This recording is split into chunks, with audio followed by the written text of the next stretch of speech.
Oi pessoal, tudo bem? Vamos continuar lendo 50 anos depois, livro psicografado por Chico Xavier, ditado por Emmanuel, e traz a história da Célia. A protagonista é a Célia. O Emmanuel dita e ele também participa do livro. Ele aparece como personagem do Nestório, que é a reencarnação dele depois do livro Há 2000 anos, onde ele foi o protagonista, porque ele trouxe toda a história dele quando ele era ali o senador romano Públio Lentulus. Porém, nesse livro, a protagonista é a Célia. O Nestório já passou, já mostrou que ele veio como escravo, apareceu com 35 anos, mas já foi morto, porque quando os proprietários dele descobriram que ele era cristão, então eles foram pegos ali fazendo as reuniões de leitura do Evangelho nas catacumbas, e o castigo para eles que não eram romanos foi a morte. Então ele e o filho dele foram mortos ali nas festas adrianinas, no dia que o Adriano, o imperador, estava fazendo a festa antes de sair em viagem ali pela Grécia. Mas nós estamos na segunda parte do livro, no terceiro capítulo, que é a Estrada de Amargura. E nós, quem a gente encontra aqui na estrada? A Célia. A Célia que então acabou se vendo ali com uma criança recém-nascida nos braços e sem ter para onde ir, sem ter nenhum recurso. Por quê? Porque ela foi expulsa de casa, porque ela então interceptou aquele plano maquiavélico da Cláudia Sabina, orquestrado por ela com a ajuda da Artéria, que foi a empregada que foi colocada ali na casa do Elvídio Lúcius, para separá-lo da mulher dele. Então elas plantaram ali um plano que fazia parecer que foi que a Alba Lucínia, que é a mulher do Elvídio, tinha dado à luz a uma criança, que seria então filho do Lólio Úrbico, que era o prefeito da cidade, e o marido da Cláudia Sabina também. Porém, a Célia interveio e disse que o filho era dela. Então, quando o pai dela voltou ali, ele estava também ali na comitiva do imperador fazendo a viagem pela Grécia. Quando ele voltou, então ele encontrou toda aquela cena, e a Célia, antes que ele chegasse, antes que a mãe dela, que tinha sido dopada, acordasse, ela então combinou com a Artéria, pediu a Artéria, ela daria a ela tudo que ela tinha, todas as joias que ela tinha, porém ela teria que concordar que o filho era dela, ela não deveria contar, até porque nesse momento a Célia também não tinha certeza, ela não sabia, ela não queria, ela faria o sacrifício pela mãe dela, mas ela não tinha certeza, e ainda mais ali com aquela criança e com todo o cenário como se tivesse havido um parto, ela acreditava realmente que a mãe dela teria então sido infiel ao pai dela. Porém, quando ela disse que o filho era dela, o pai dela ameaçou-a com a morte, mas a mãe interveio e ela foi então posta na rua. E ela está aqui depois de ter passado no vídeo anterior, nós vimos que uma pessoa caridosa ali, uma cristã, ela encontrou e veio em socorro dela, levou-a para a casa dela. E ali ela conseguiu, ela disse que ela precisava sair de Roma, e ela disse: o meu filho, ele está indo para uma determinada cidade, então ele pode te dar uma carona. Porém, ela, que já não tinha sentido uma boa energia no filho o Juno, o filho da pessoa do casal que a abrigou, que a socorreu, e ela estava certa, porque ele tentou, então, ele queria então ter alguma coisa com ela. Ele a assediou e ela foi guiada para partir durante a madrugada. E foi isso que ela fez. Ela encontrou uma pessoa que a levou até próxima a uma outra cidade, porém não podia chegar até onde ela ia. E ele a deixou ali com bastante tristeza mesmo, pelo que Emmanuel disse. Ele não ficou feliz em ter essa pessoa que deu essa carona, não ficou feliz em ver que tinha que deixá-la ali sozinha, mas ela disse a ele: não, fica tranquilo, eu estou bem, não tenho que andar muito, eu sei onde é que estão os meus parentes. Mas ela ficou ali totalmente sozinha, já estava escuro, e ela viu só uma caverna ali, onde ela resolveu que seria um lugar onde ela, naquela gruta, ela ia procurar abrigo para ela e para o pequenino, para o menino que ela carrega, para a criança recém-nascida que ela carrega. Mas aí ela ouve barulho, ela está ali. Ela diz: seria um carro ou seriam cavalheiros generosos que lhe estenderiam mãos fraternas. Também podiam ser ladrões a cavalo perdidos na floresta em busca de aventuras. Então, imagina o que é, tá sozinha ali e aí ela ouve barulho de cavalo, mas ela não sabe se vai ser para o bem ou para o mal dela. Porém, quando chega-se mais perto, aí ela resolve dizer, ela vai ali fora e diz, ides à fonte de cavalheiros. Ela sai fora da caverna e faz essa pergunta. E ao ouvir-lhe a voz, alguém que parecia o chefe dos dois outros exclamou com voz aterrada: Urbano, Lucrécio, acendo as lanternas. Célia reconheceu aquela voz dentro da noite com uma nota de terrível espanto. Foi assim que terminou o vídeo anterior. E aí o que a gente fica imaginando é quem seria a voz dessa pessoa. Se ela reconheceu, porque a pessoa também a conhece. Então seria alguém que iria facilitar ali para ela, ia tirá-la dessa situação ou não? Vamos ver agora. Eu peço que Jesus Cristo então possa me abençoar para que eu faça a leitura da forma mais fluida possível e que os meus comentários sejam pertinentes, se sejam para adicionar alguma coisa, se não for, que eu não os faça. Peço que eu possa ser inspirada e peço que Deus abençoe você que está acompanhando. Emmanuel disse no livro Há 2000 anos, que eu fiz também, eu deixo a playlist aqui se você quiser ver, que ele abria a intimidade dele não para passar tempo, como um romance de passatempo, mas para que nós pudéssemos usar como um roteiro para a nossa própria caminhada. E nesse livro ele diz, leia e medite. Então eu acredito que ele está querendo nos ajudar a facilitar a nossa vida nessa caminhada entre luz e sombras. Então vamos ver como é que continua com as bênçãos de Jesus Cristo. Quem será a pessoa então que ela reconheceu a voz com uma nota de terrível espanto? Tratava-se de Caio Fabrícios, que regressava de Roma deixando a esposa em companhia dos pais, compelido por suas obrigações imperiosas em Capua, depois do suposto funeral de Célia, conforme as combinações da família. Então a gente lembra, Caio Fabrícios é o cunhado dela, marido da irmã dela, a Euvídia, porém ele já foi avisado ali pelo pai dela, ele mesmo já participou ali da farsa que eles armaram, porque depois que o pai dela expulsou a Célia de casa, ele disse que então para a sociedade ela ia desaparecer, tinha que ter uma explicação. Aí eles armaram todo um plano ali para que parecesse que ela tivesse morrido ali em Capua, onde morava a irmã e o cunhado dela. Reconhecendo-o pela voz, a jovem cristã experimentou os mais angustiosos receios, entremeados de esperanças. Quem sabe a situação dela poderia modificar-se em face daquele encontro imprevisto. Antes que suas cogitações tomassem longo curso, 2 lanternas brilharam no ambiente. O esposo de Euvídia contemplou-a aterrado. A visão de Célia, sozinha e abandonada, sustentando nos braços a criança que ele supunha seu filho dela, comoveu-lhe o coração. Todavia, compreendendo a gravidade dos acontecimentos de Roma, de conformidade com as informações dolorosas do sogro, tratou de disfarçar a emoção, imprimindo no rosto a mais fria indiferença. Caio implorou a jovem com uma inflexão de voz intraduzível, enquanto a luz lhe banhava o semblante abatido. Conheceis-me? Perguntou o orgulhoso Patrício. Porventura me desconheces tu? Quem sois? Pois será preciso abrir-te os olhos? Não vos reconheço. Estarei acaso com a fisionomia transformada a tal ponto? Não te recordas da irmã da tua mulher? Perguntou o súplice. Minha esposa, concluiu o viajante, enquanto os 2 servos o contemplavam altamente surpreendidos. Possuía apenas uma irmã que morreu há 8 dias. Estás evidentemente equivocada, porquanto ainda agora venho de Roma, onde assisti ao funeral dela. Aquelas palavras foram pronunciadas com frieza indefinível. A filha de Ovídio Lúcio fixou nele os olhos mareados de lágrimas e o semblante transfigurado de infinita amargura. Compreendeu que era inútil afagar qualquer esperança de voltar ao seio da família.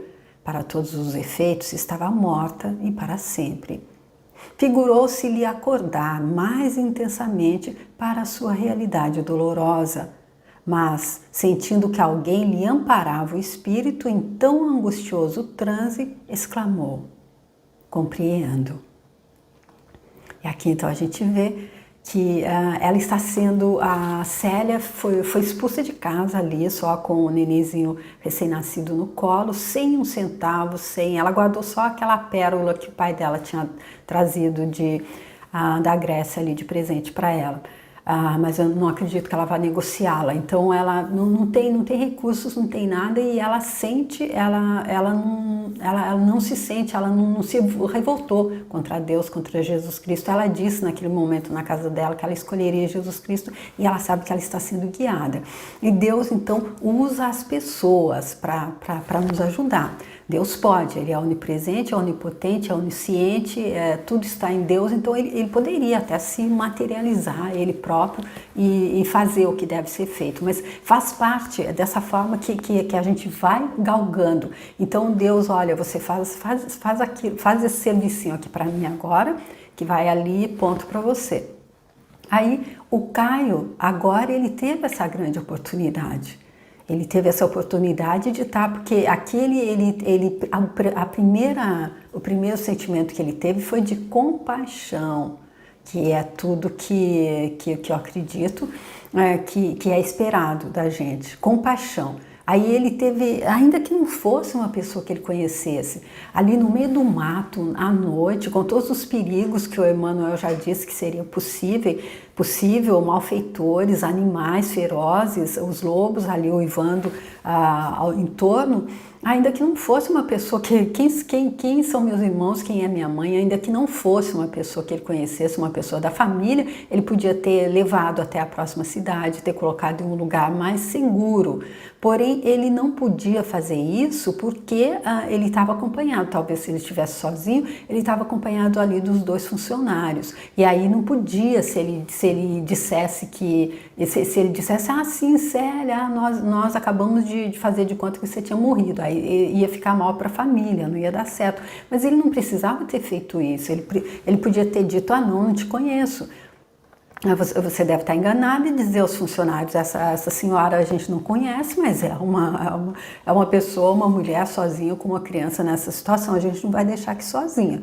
Eu acredito que isso não teria comprometido em nada a ele. Porém, ele não deu não cumpriu com isso que ele deveria ter feito. Então, esse pedido de Deus, esse pedido de Jesus Cristo, aquele a quem você ajudar, vai ser a mim que você vai estar ajudando. Então, com isso ele perdeu essa grande oportunidade, mas ela sentiu que alguém lhe amparava o espírito em tão angustioso transe, porque Deus sempre tem o plano B, não é? Ele fala: vou contar com você, tá? É o plano A, você vai ajudar. Mas se você não puder realmente, se no momento você vê que não é seu momento ainda, você ainda quer plantar um pouquinho mais de sofrimento, então tá, aí a gente lança o plano B. E aí aqui o plano B já tinha alguém ali amparando o espírito dela. E aí ela diz: compreendo.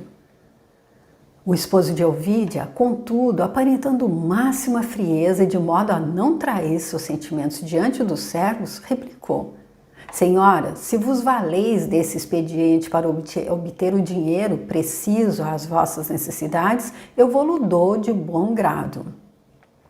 Mas quando o orgulhoso romano revolvia a bolsa para cumprir esse desígnio, ela lhe respondeu com nobreza e dignidade: Caio, segue em paz o teu caminho, guarda o teu dinheiro, pois uma bênção de Jesus vale mais que 1.000.000 de sestércios.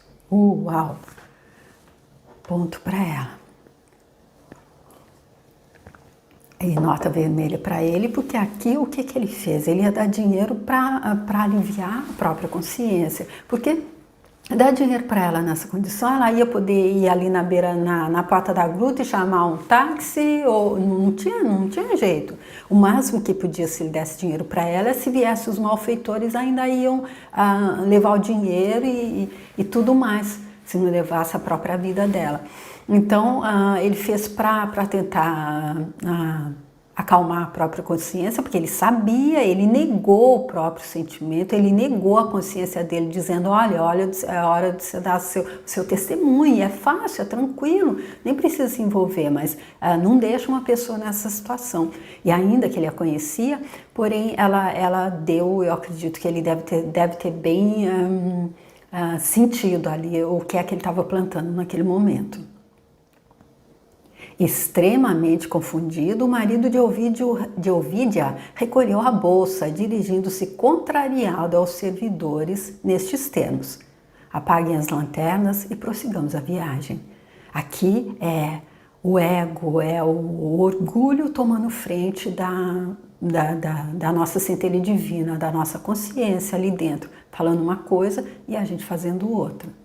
Porque, olha, ele vai confundido e contrariado. Contrariado com quem? Confundido com o quê? E observando a consternação de ambos os escravos, eminentemente impressionados com aquela cena, acrescentou com altaneria: que esperem mais para cumprir minhas ordens? Que esperam mais para cumprir minhas ordens? Não nos impressionemos com os incidentes do caminho. Nunca passei pelas estradas de Anxur sem encontrar uma louca como esta. Ou seja, os próprios escravos talvez devem ter pensado, mas como ele vai deixar, porque ele não conhece, ele vai deixar a pobre mulher nessa situação aqui? Aí ele disse, não, é mais uma louca, e louco a gente passa no caminho e vai embora, não dá atenção. Como se fossem repentinamente despertados por ordens mais severas, Urbano e Lucrécio obedeceram às exigências do senhor, apagando as luzes que bruxuleavam na escuridão da noite, e daí a instantes os 3 cavaleiros recomeçavam a marcha, como se coisa alguma houvesse acontecido. Mas eu tenho certeza que dentro do coração dele, ele está levando aquilo que a consciência dele está dizendo para ele, olha, você não foi bonito, você não marcou ponto. Caio Fabrícios era generoso, mas a falta de Célia, aos olhos da família, era assaz grave para que pudesse ser perdoada. A ninguém revelaria aquele encontro, ainda porque entre ele e a mulher havia o compromisso de absoluto sigilo a tal respeito. Resolveu, assim, sufocar todos os estados de compaixão pela infeliz cunhada. Quanto a esta, com os olhos mareados de lágrimas, ficou como petrificada ao ouvir o compassado trote dos animais que se afastavam, até que um silêncio profundo e misterioso se fez sentir por toda a parte, dentro da floresta sombria. Meu Deus! Ai... Nossa, dá para imaginar, não dá? Meu Deus, imaginar uma pessoa numa situação dessa, ali, e a hora que ela pensou que talvez tivesse, quando ouviu a voz dele, ela pensou que tivesse acontecido um alívio, uma luz, e acabou ficando agora mais numa escuridão mais profunda ainda. Deve ter batido um medo ali nela. Porém, ela estava sozinha, mas não estava desamparada.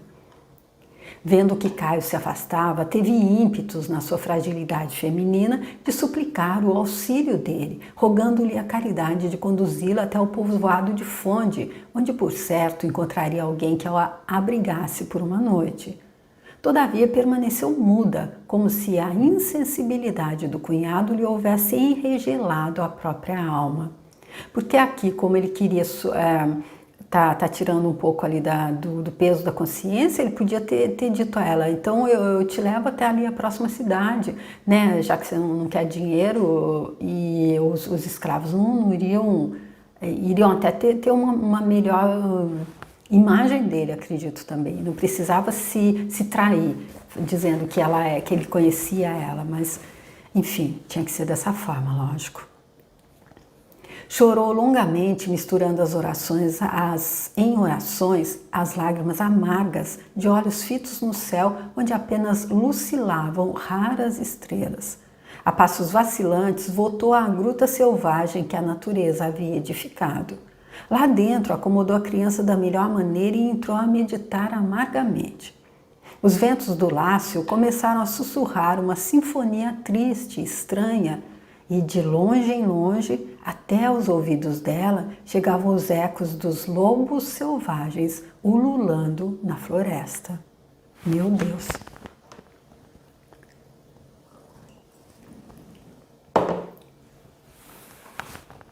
Célia sentiu-se abandonada mais que nunca. Profundo desânimo se lhe apoderou do espírito, sentindo que, apesar da fé, a fortaleza moral desfalecia em face de tão penosos padecimentos. Lembrou uma a uma todas as alegrias domésticas dela, recordando cada familiar, com as particularidades encantadoras do seu extremo afeto. Nunca o sofrimento moral lhe atingira tão fundo o coração sensível. Enquanto as lágrimas silenciosas lhe rolavam dos olhos, lembrou-se mais que nunca das exortações de Nestório nas vésperas do sacrifício, rogando a Jesus lhe concedesse força para as renúncias purificadoras. Mergulhada em profunda escuridão, acarinhava o rosto do pequenino, receosa de um ataque de répteis, enxugando as lágrimas para melhor pensar no futuro, sem perder a confiança na misericórdia de Jesus. Foi então que, com surpresa e pasmo dos seus olhos aflitos, emergiu da sombra um ponto luminoso, avultando com rapidez prodigiosa sem que ela atinasse de pronto com o que se passava. Aturdida e surpresa, acabou por divisar a seu lado a figura do avô, que lhe enviava ao coração atormentado o mais terno dos sorrisos. Ou seja, aí o plano B de Deus, então. Olha, vamos colocar o Caio para ajudá-la, para levá-la até a próxima cidade, assim ali a gente já vai direcionando, porém ele falhou. Ele negou os próprios sentimentos, ele negou a própria consciência. Falhou, então não tem problema, porque assim é toda a história, cada um montando ali, fazendo a sua parte, nessa que ela é a protagonista, ou essa parte que o coadjuvante Caio faria, que levaria a história para um outro... a dela talvez nem tanto, mas a dele faria uma diferença, não aconteceu. Vai ser, como Jesus Cristo disse ao senador Publio Lentulus ali no livro Há 2000 anos, você está tendo uma oportunidade, uma oportunidade, você é pegar ou largar. E ele largou, e essa oportunidade do Caio também é óbvio que com diferença, não foi tão enormemente como a do senador nesses casos, comparando, porém ele também largou.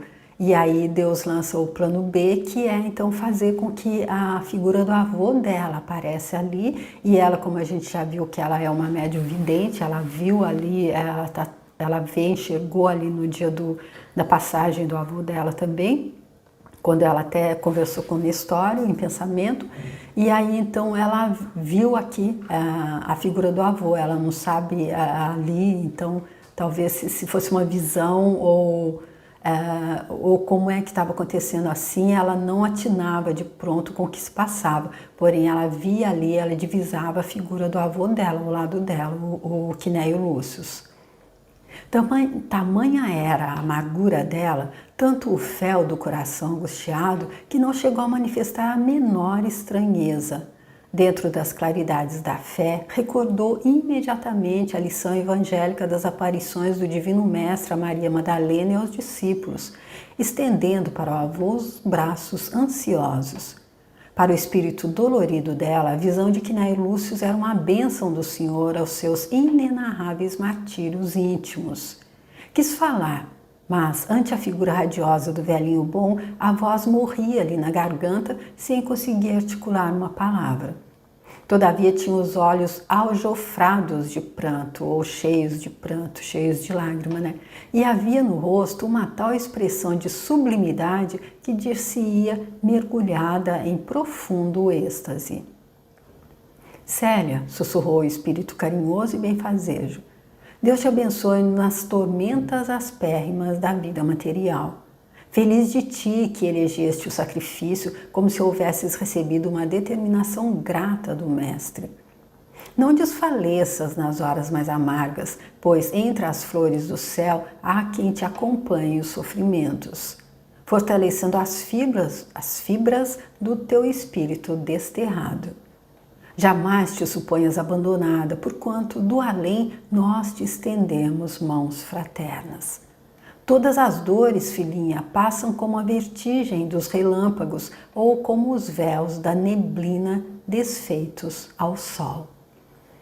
Vale a pena dar uma pensada nisso aqui que ele está dizendo para ela, porque se Jesus Cristo enviou a Chico Xavier e Emmanuel para nos passar essa obra, nos passar isso que aconteceu, que é tudo é informação, tudo fica registrado, com certeza foi exatamente dessa forma que aconteceu. Então, é porque tem uma mensagem para a gente também, como o próprio Emmanuel disse, leia e medite. Então, o que a gente deve entender dessas frases aqui? Jamais te suponhas abandonada, porquanto do além nós te estendemos mãos fraternas. Então, que aquele momento é como aquele poema que diz que quando aquela pessoa estava andando pela praia e no momento mais ela via a vida dela ali, ela andando pela praia com o Senhor, com Jesus Cristo andando do lado dela, eram 4 pegadas, porém nos momentos mais difíceis da vida dela, nas provas aspérrimas, como ele chama aqui, ela via só 2 pegadas. Aí ela pensou, oh, meu Deus, olha porque também que era tão difícil, na hora mais difícil ele vai embora, ele me abandona. E aí depois, quando estava vendo toda a pintura, depois ela viu que nesse momento só havia 2 pegadas, porque eram as pegadas do mestre que estava carregando no colo, que o estava levando nos braços. Então eu acredito que é isso que traz esse conforto para a gente também, né? Quando nós nos virmos ali sós numa gruta, no meio do mato ali, no meio da floresta, à noite, que tem algumas estrelas no céu apenas, cercada de lobos e podendo ser atacado também por malfeitores, ali a gente sinta que não estamos sozinhos, não estamos delegados à nossa própria sorte. E essa gruta de forma figurativa, seja o que for que nós estejamos passando. A gruta pode ser o final de um relacionamento, pode ser a perda do emprego, pode ser o diagnóstico de uma doença incurável, pode ser qualquer coisa assim.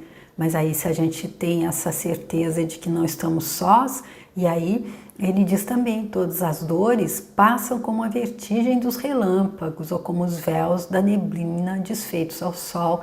E aí um outro exemplo que eu posso trazer é que quando também ouvi dizer de Chico Xavier que quando ele estava um momento lá da vida dele, que a gente sabe que a vida do Chico foi sacrifício, renúncia absoluta, muita dor, doença e pobreza, e uma vez que ele estava muito triste, muito desgostoso mesmo ali, aí o Emmanuel trouxe uma mensagem para ele da Virgem Maria que dizia, isso também vai passar. Então, eu acho que aqui está tudo para nos levantar. Se você que está assistindo estiver passando por algum problema, alguma dificuldade, alguma noite escura aí dentro de uma caverna sombria, saiba que vai passar e saiba que você não está sozinho, sozinha.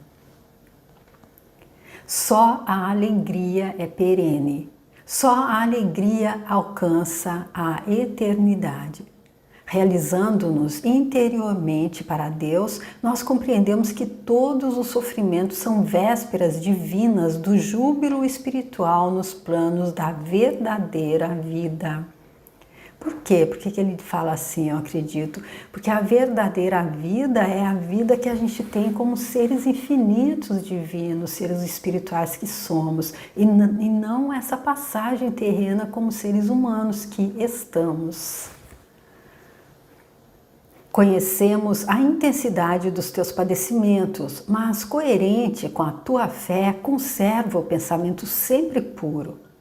Conserva o pensamento sempre puro. Então é do pensamento que se cria tudo, é do pensamento que parte tudo. Então se a gente está ali com o pensamento, com medo, se a nossa mente está toda tomada pelo medo, ela podia ficar toda tomada pelo medo, e aí ela ia atrair os lobos, ela ia atrair os malfeitores. No livro Mais Esperto que o Diabo, o Napoleão Hill explica que o diabo ele só existe na mente de quem acredita nele, no próprio diabo, que é apenas o lado escuro da força, é apenas o lado escuro dessa realidade que é a luz e sombras. E ele diz no livro que quem acredita no diabo é que não entendeu Deus. Então, e que quem abre a porta da mente para o diabo entrar é o medo. Então, se ela tivesse ali com medo, se não tivesse mantendo o pensamento puro de confiança e de fé, de certeza, aí então ela não conseguiria isso. Então a ajuda não pode chegar, porque aí ela estaria vibrando em uma outra frequência, a ajuda divina não poderia chegar. Então ele diz, mantenha sempre o pensamento puro. Crendo sacrificar-te por tua mãe, estás cumprindo uma das mais formosas missões de caridade e de amor aos olhos do Cordeiro. Jamais agasalhes a ideia de que o sentimento materno se houvesse desviado algum dia do código da lealdade e da virtude doméstica, mas recebe todos os sofrimentos como elementos sagrados da tua própria redenção espiritual. Olha aqui que legal, recebe todos os elementos os sofrimentos como elementos sagrados da tua própria redenção espiritual. Ela mesma disse ali nas páginas anteriores, porque quando a pessoa vem com essa clareza de espírito que a Célia veio, que o Emmanuel a classifica de um anjo, e está passando por tudo isso, não é porque ela veio apenas para sofrer, porque Deus quer ver sofrer. Eu repito sempre porque é isso que eu acredito, e eu acredito que acreditando nisso, a gente tem muito mais força para passar a nossa também.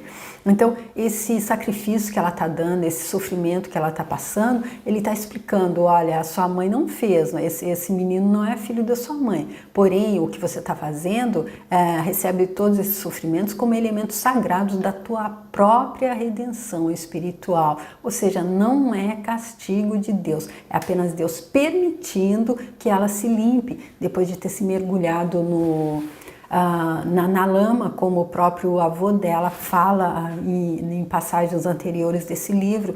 Eu gosto de citar também o exemplo de Paulo de Tarso, no livro Paulo Estevão, eu fiz também, eu deixo a playlist aqui se você quiser ver. A gente vê exatamente ali, quando ele, como Saulo de Tarso, como ele se enlameou, e depois que ele entendeu Jesus Cristo, como é que ele foi se lavando, como é que ele foi se limpando, como é que Deus foi permitindo a ele de se limpar. Porque é só isso, Deus nos deu livre-arbítrio. Olha, vocês vão dar um passeio lá entre luz e sombra. Aí a gente vai lá, flerta com a sombra, se suja. Aí a gente tem que ir se lavando e Deus permite. E como é que isso acontece? Não é passando a mão na cabeça, como me disseram na minha religião, que Jesus Cristo veio nos lavar com o sangue dele. Ele veio nos mostrar como fazer para voltar para a luz, isso sim. E aí é isso. Fica claro aqui que ela não está sofrendo, a frase de Emmanuel sempre para mim, tão incrivelmente compreensível. Nesse mundo de sofrimento, nesse mundo de injustiça não há injustiçado. Há um plantando e o outro colhendo. E aquele que está colhendo, sabendo que ele está colhendo, porque Deus está ajudando ele, porque ele só dessa forma ele se limpa, ele volta a brilhar, aí então esse termina como acredito que ela vai terminar e como o Paulo de Tarso terminou ali Paulo de Tarso a gente não ouviu falar em outra reencarnação dele nesse plano.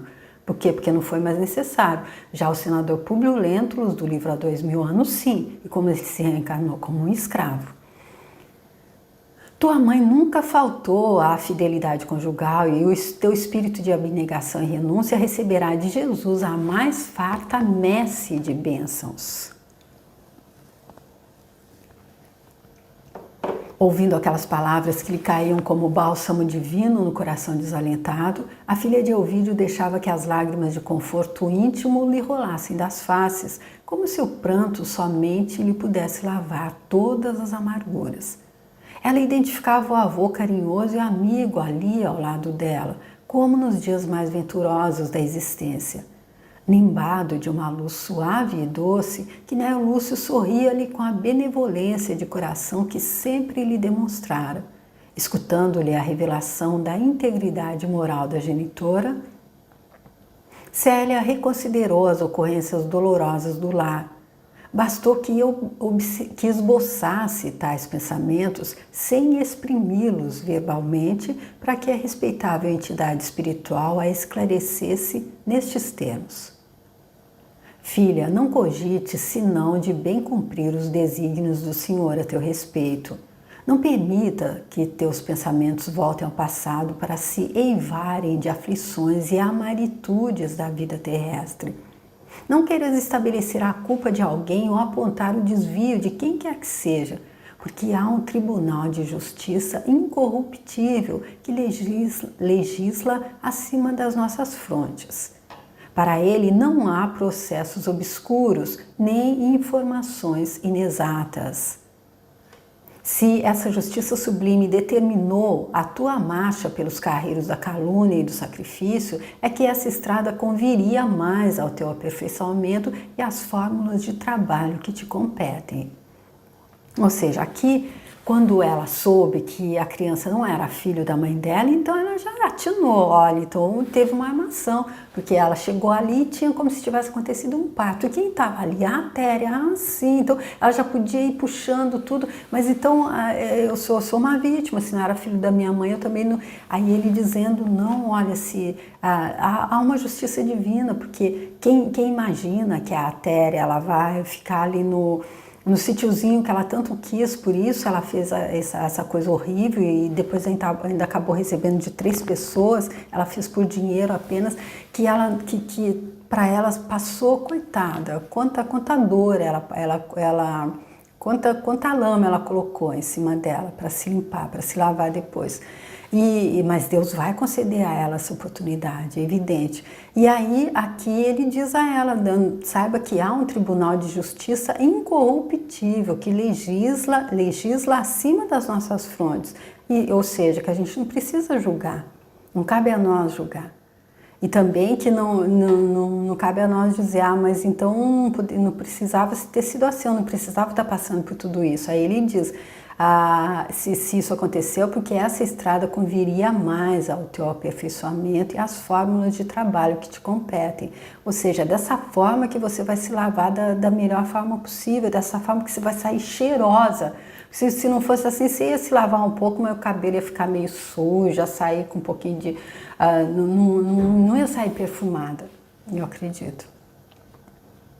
Nunca mais voltarás ao aconchego do lar paterno, ao qual te sentirás ligada pelos elos inquebrantáveis da saudade e do amor, através de todos os caminhos, mas essa separação de tua alma dos nossos afetos mais queridos será como um ponto de luz imorredora, assinalando a transformação dos nossos destinos.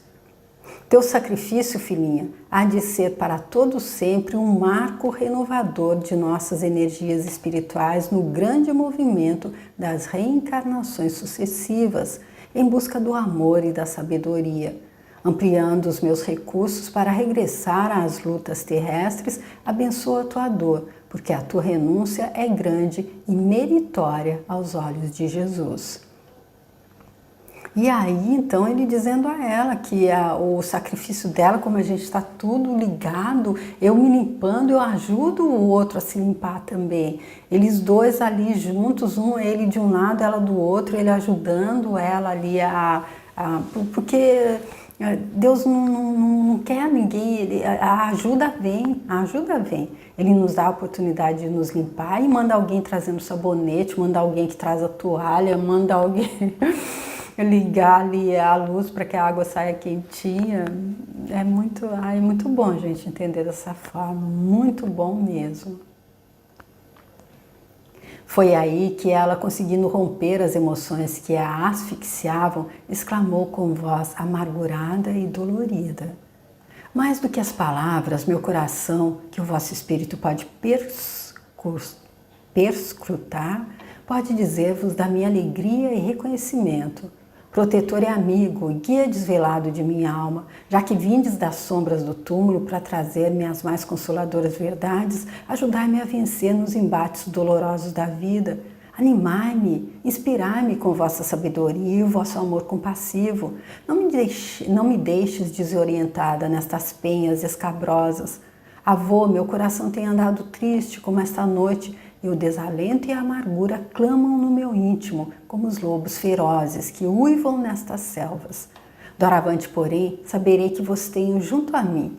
Caminharei consciente de que me seguireis os passos em busca da felicidade real. Rogai a Jesus que eu desempenhe austeramente todos os meus deveres e, sobretudo, amparai também o inocentinho cuja vida buscarei proteger em todas as circunstâncias. E aqui, gente, então vamos deixar para o restante do diálogo aqui entre eles, já que ele já esclareceu a ela essa parte, para que não fique muito comprido. Eu tenho vontade de ler tudo de uma vez, é incrível. Mas eu deixo aqui para o próximo vídeo, então, para a gente ver o que é que ele vai trazer aqui para ela com relação ao inocentinho. Ele já disse, não é irmão dela. Então vamos ver o que é que o Kinésio Lúcio vai explicar a Célia, que vai trazer ainda mais força para ela. Tá bom? Eu espero que você tenha gostado tanto dessa parte, que então foi a terceira do terceiro capítulo, da segunda parte do livro. E eu volto então no próximo vídeo trazendo mais uma parte desse terceiro capítulo. E espero, se você gostou, que você possa compartilhar o vídeo. Se você tiver alguém que você acredite que vai também vá tirar proveito desses ensinos do Emmanuel, de Chico Xavier, Jesus Cristo. E se você quiser deixar seu like também, muito obrigada. Se você quiser entrar lá no meu canal, tem os outros livros que eu citei do Chico. Além desse que eu falei, tem também o Boa Nova, eu deixo aqui também ao longo desse vídeo, se você quiser ver a playlist. E tem muitos outros livros lá, se você quiser entrar e se quiser se inscrever, eu agradeço muito e espero te ver para dar continuidade, tá bom? Até lá, obrigada, tchau.